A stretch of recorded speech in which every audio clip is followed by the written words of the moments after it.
চোল রাজ্যে কোন ধাতুর হস্তশিল্প বিখ্যাত ছিল? অপশান ক সোনা, খ রূপো, গ ব্রোঞ্জ, ঘ টিন। সঠিক উত্তরটা করে ফেলো।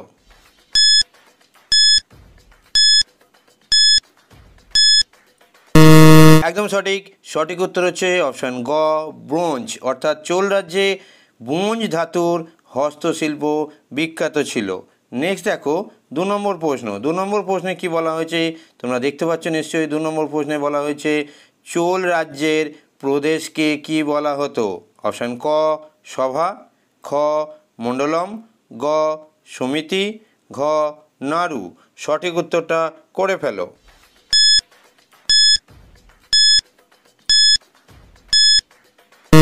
একদম সঠিক উত্তর হচ্ছে অপশান খ মণ্ডলম। তারপর দেখো 3 দাগের প্রশ্ন কি বলা হয়েছে। 3 দাগের প্রশ্নটা তোমরা দেখতে পাচ্ছ নিশ্চয়ই। দেখো 3 দাগের প্রশ্ন কি বলা হয়েছে চোল রাজ্যে গ্রাম শাসন করত যে গ্রাম পরিষদ তাকে কি বলা হতো? অপশান ক সভা, খ মণ্ডলম, গ সমিতি, ঘ নাড়ু। সঠিক উত্তরটা করে ফেলো।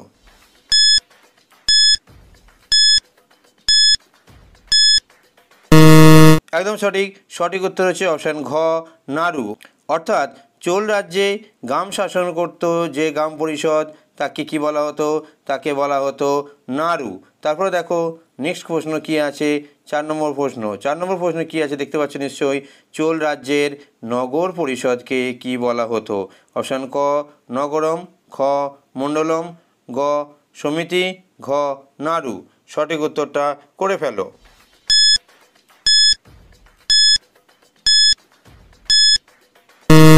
একদম সঠিক উত্তর হচ্ছে অপশান ক নগরম।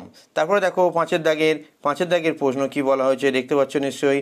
5 দাগের প্রশ্ন বলা হয়েছে বাংলার লোকেরা কাদের কাছ থেকে আলু খেতে শিখেছে? অপশান ক ডাচ, খ ফরাসি, গ গ্রিক, ঘ পর্তুগিজ। সঠিক উত্তরটা করে ফেলো।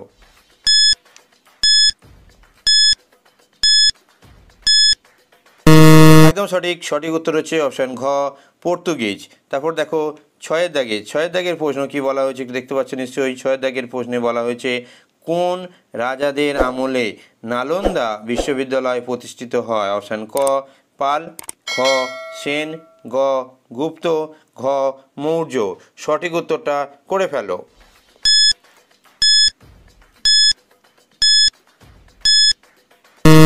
একদম সঠিক উত্তর হচ্ছে অপশান গ গুপ্ত। তারপরে দেখো 7 দাগের প্রশ্ন কি বলা হয়েছে দেখতে পাচ্ছ নিশ্চয়ই। 7 দাগের প্রশ্ন কি বলা হয়েছে দেখো। 7 দাগের প্রশ্ন বলা হয়েছে বিক্রমশীল মহাবিহার কে প্রতিষ্ঠা করেন? অপশান ক গোপাল, খ দেবপাল, গ রামপাল, ঘ ধর্মপাল। সঠিক উত্তরটা করে ফেলো।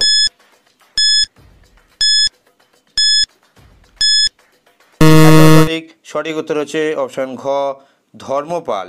তারপরে দেখো এই প্রশ্নটা সরকারি চাকরি পরীক্ষাতেও বারবার আসে। গীত গোবিন্দম কাব্যের রচয়িতা ছিলেন?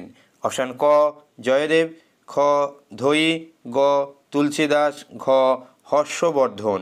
সঠিক উত্তরটা করে ফেলো।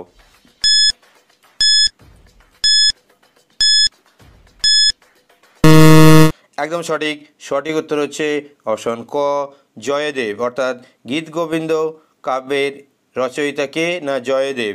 তারপরে দেখো 8 দাগের প্রশ্ন কি বলা হয়েছে দেখতে পাচ্ছ নিশ্চয়ই। 8 দাগের প্রশ্নটা কি বলা হয়েছে দেখো। বলা হয়েছে পবনদূত কাব্যের রচয়িতা কে ছিলেন? অপশান ক জয়দেব, খ ধৈ, গ তুলসীদাস, ঘ হর্ষবর্ধন। সঠিক উত্তরটা করে ফেলো।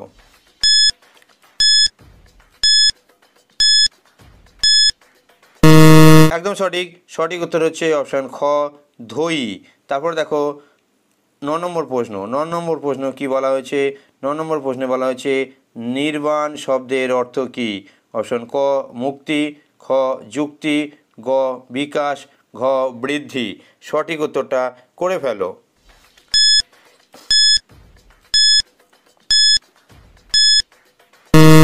একদম সঠিক উত্তর হচ্ছে অপশান ক মুক্তি। অর্থাৎ নির্বাণ শব্দের অর্থ হলো মুক্তি। তারপরে দেখো 10 নম্বর প্রশ্ন, 10 নম্বর প্রশ্ন কি বলা হয়েছে দেখতে পাচ্ছ নিশ্চয়ই। দেখো, কারা নালন্দা মহাবিহারের ব্যাপক ক্ষতি করেছিল?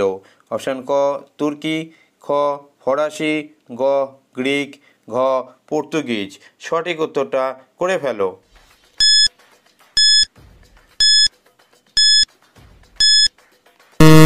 একদম সঠিক, সঠিক উত্তর হচ্ছে অপশান ক তুর্কিরা।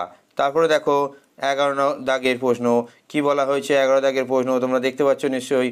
11 দাগের প্রশ্নে বলা হয়েছে কারা বিক্রমশীল মহাবিহার ধ্বংস করেছিল? অপশান ক তুর্কি, খ ফরাসি, গ গ্রিক, ঘ পর্তুগিজ। সঠিক উত্তরটা করে ফেলো।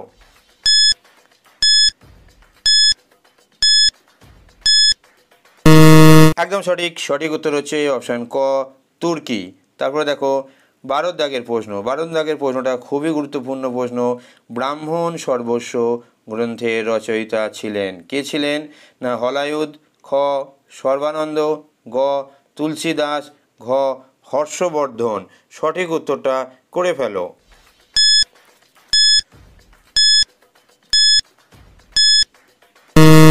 একদম সঠিক, সঠিক উত্তর হচ্ছে ব্রাহ্মণ সর্বস্ব গ্রন্থের রচয়িতা হলো হলায়ুদ। তারপরে দেখো 13 দাগের প্রশ্ন, 13 দাগের প্রশ্ন কি বলা আছে? অভিধান গ্রন্থের রচয়িতা কে? অপশান ক হলায়ুদ, খ সর্বানন্দ, গ তুলসীদাস, খ হর্ষবর্ধন। সঠিক উত্তরটা করে ফেলো।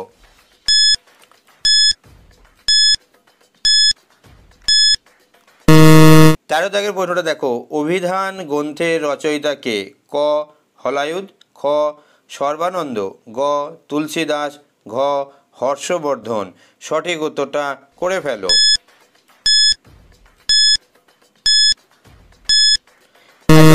সঠিক উত্তর হচ্ছে অপশান খ সর্বানন্দ। তারপরে দেখো 14 দাগের প্রশ্নটা, 14 দাগের প্রশ্নটা হচ্ছে সদুক্তি কন্যামৃত গ্রন্থের রচয়িতা কে ছিলেন? বানানটা এরকম হবে, দন্তস্ব দয়ে হস্য কয়ে তয়ে হস্যই, সদুক্তি, সদুক্তি। তারপর হচ্ছে কন্যামৃত। তাহলে প্রশ্নটা কি বললাম? না সদুক্তি কন্যামৃত গ্রন্থের রচয়িতা কে ছিলেন? ঠিক আছে, কে ছিলেন? অপশান ক হলায়ুদ, খ সর্বানন্দ, গ তুলসীদাস, ঘ শ্রীধর দাস। সঠিক উত্তরটা করে ফেলো।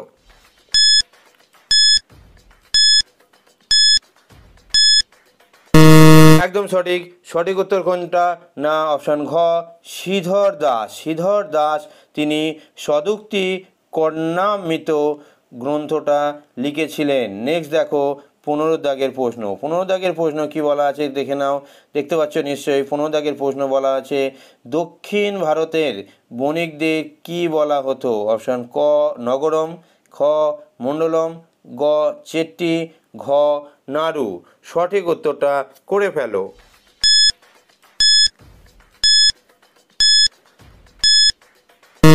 একদম সঠিক, সঠিক উত্তর হচ্ছে অপশান গ চেট্টি। তারপরে দেখো 16 দাগের প্রশ্ন, 16 দাগের প্রশ্ন কি আছে? খুব সুন্দর একটা প্রশ্ন। অঙ্কর ভাট কোথায় অবস্থিত? অপশান ক কম্বোডিয়া, খ ইন্দোনেশিয়া, গ ভারত, ঘ চীন। সঠিক উত্তরটা করে ফেলো।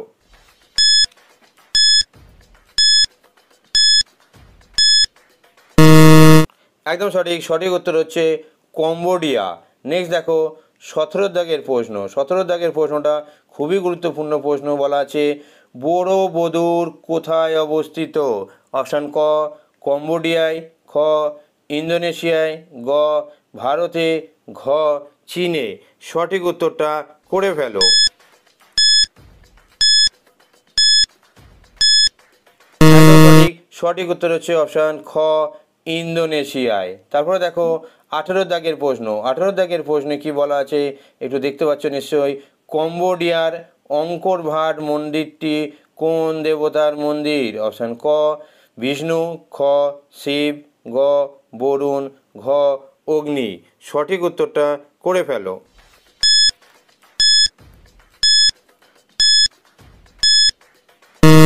একদম সঠিক, কম্বোডিয়ার অঙ্কর ভাট মন্দিরটি হচ্ছে বিষ্ণু দেবতার, অর্থাৎ অপশান ক হচ্ছে সঠিক উত্তর। দেখো তোমাদেরকে একটা কথা বলে রাখি, তোমরা যদি ন্যাশনাল মেন্স কাম মেরিট স্কলারশিপ এক্সামিনেশান পাস করতে চাও তাহলে তোমাদেরকে NMMSE পাস করতে চাও তোমাদেরকে স্যাট এবং ম্যাট উভয়ই কিন্তু পড়াশোনা করতে হবে। আমরা ধীরে ধীরে স্যাটের প্রশ্ন উত্তরগুলো দিচ্ছি এবং ম্যাটও তোমাদেরকে আমরা দিয়ে দেবো। আশা করছি তোমরা এই চ্যানেলটাকে সাবস্ক্রাইব করে রাখতে পারো। এছাড়াও তোমাদের যদি আলাদা করে কিছু বলার থাকে অবশ্যই তোমরা কমেন্টে জানিও, ঠিক আছে। নেক্সট দেখো 19 দাগের প্রশ্ন কি বলা আছে। বলা আছে চর্যাপদের পুঁথি কে আবিষ্কার করেন? অপশন ক হলায়ুদ, খ সর্বানন্দ, গ তুলসীদাস, ঘ হরপ্রসাদ শাস্ত্রী। সঠিক উত্তরটা করে ফেলো।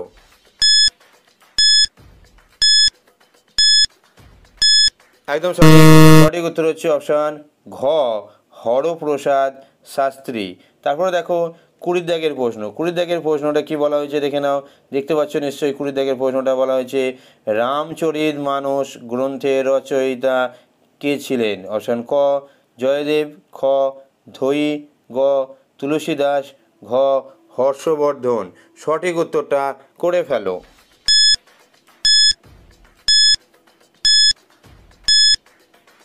একদম সঠিক, সঠিক উত্তর হচ্ছে রামচরিত মানস গ্রন্থের রচয়িতা হলো অপশান গ তুলসীদাস।